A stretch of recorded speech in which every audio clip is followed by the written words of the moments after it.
1-year-old Naeemah and her 3-year-old sister Fatimah were murdered as they slept. They were at home with their mother, Fatoumatta Hydara, when their next-door neighbour set fire to their flat in Nottingham. It was the early hours of the morning. Firefighters tried to rescue the family inside, but the girls couldn't be saved. Their mother died days later in hospital. As Jamie Barrow was convicted of their murders, their father and husband spoke about the loss of his children and his wife.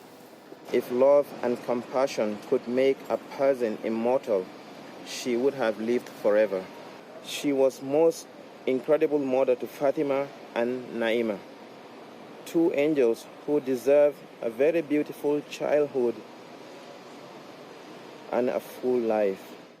At this point in time, I'm going to place you under arrest for murder ×2, OK? Barrow was arrested after telling officers he was going to hand himself in.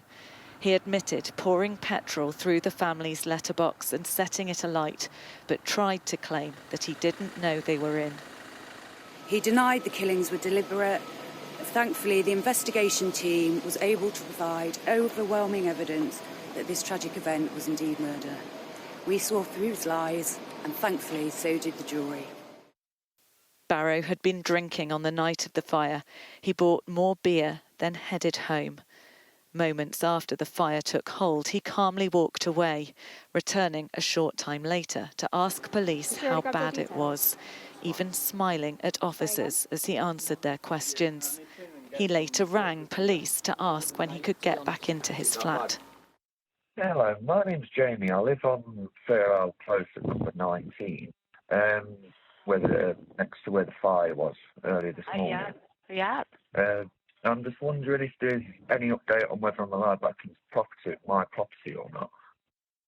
Prosecutors say his motive for the murders may never be known.